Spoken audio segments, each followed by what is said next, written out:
Okay. Hi, it's Nina. It's July 23rd, and this is my agoraphobic diary log. Today has been a really good day.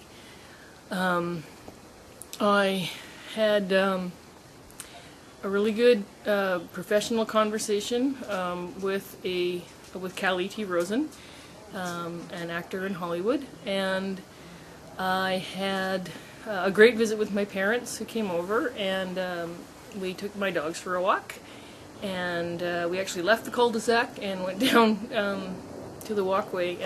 Sorry, I'm just in such a good mood that I'm actually rambling a little bit because I'm happy, and I'm just a little bit on a bit of a sunshine high because I've got a lot of sunshine today. So anyways, had the business conversation. Got some really good blogs that I'm proud about social media and using the fan clubs, because that's not where I was going to go. My parents, so it was the good conversation with Callie, a wonderful visit with my parents, took my dogs for a walk, and then I actually had a really great conversation with my next door neighbor, Eva, who's well, I've been so worried about their dog Dino, and he got mauled by a pit bull some time away from here, and he was quite timid, and the other week I saw him strutting in the cul-de-sac, and I was just so happy because he's a little terrier. It's a Jack Russell Terrier, and part of their charm is their whole, cocky presentation, and so it's nice to see he's getting that back. And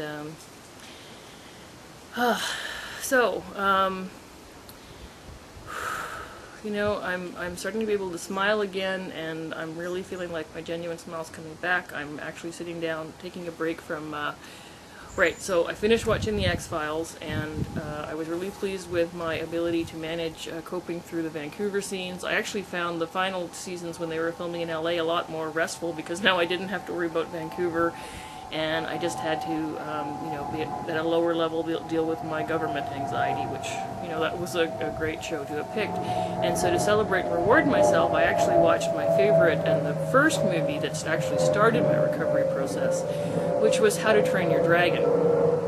That reconnected me to my inner Viking, my inner Michelangelo, Da Vinci, because that's really where naturalism, science and art, really was the Renaissance, the Enlightenment. You couldn't do one without the other. You had to have all of those skills. That's what I wanted to share, was a geeky goodness skill tip.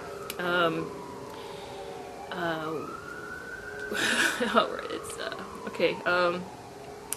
Well, Ev and I were comparing notes about how, the last clear time we can both remember was actually around 2007, and we were just like, oh my god, it's like 5 years later, and how did this happen? So anyways, this story is actually from around that time, at least when I was working at that department in the Library Square Tower on the 19th floor, and I was asked to take a photo for one of the other units for an internal newsletter, and it was a group photo, and I was assured that this was the day the maximum number of the group that was going to be there was going to do there, because group photos, it's like cat herding, so you got to just pick whatever the maximum is. So I got the photo done in their departmental branch lobby, and I sent over the picture, and then of course they're like, well, there was 3 people who were missing, and of the original group there was like this many, and it's like, okay. I said, okay, wait, we're not going to start taking alternate group photos because you can only submit one, so let me just give a minute and let me just solve this problem.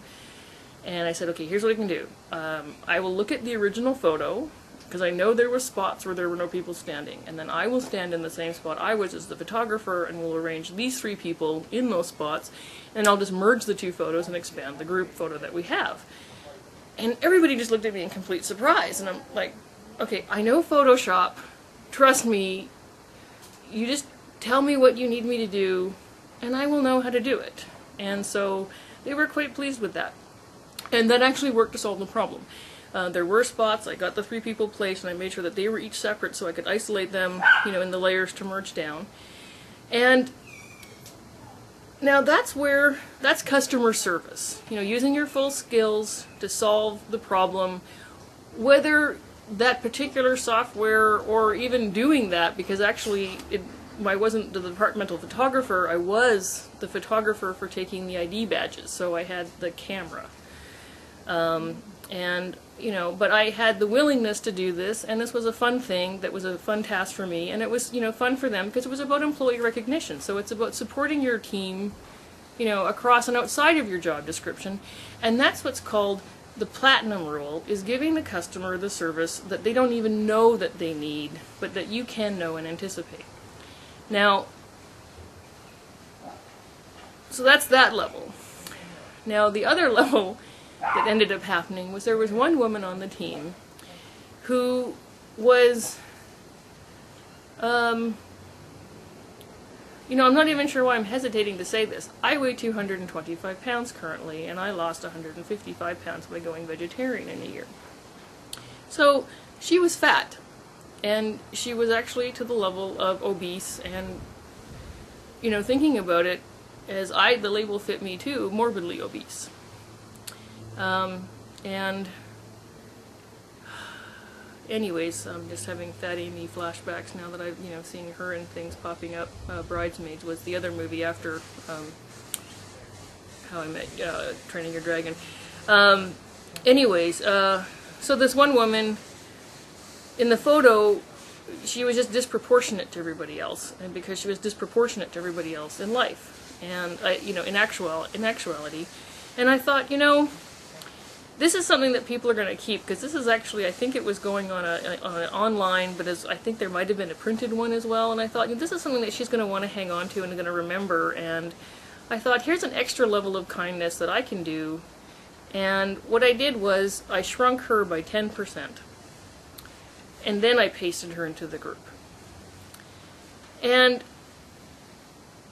I handed over, you know, the file, and everybody was so happy, and she was so happy, and I had, you know, and not even, nobody realized. I mean, it was such a small, tiny thing that, you know, in the photo she just looked like she really did belong in the group. And those are just little extra things that you can do, and this is actually the first time I've even told that story, and that's where the curious compassion comes in. You know, what can I do? It's not going to take anything extra for me. It wasn't any more difficult to, you know, do 3 more macro strokes, or, you know.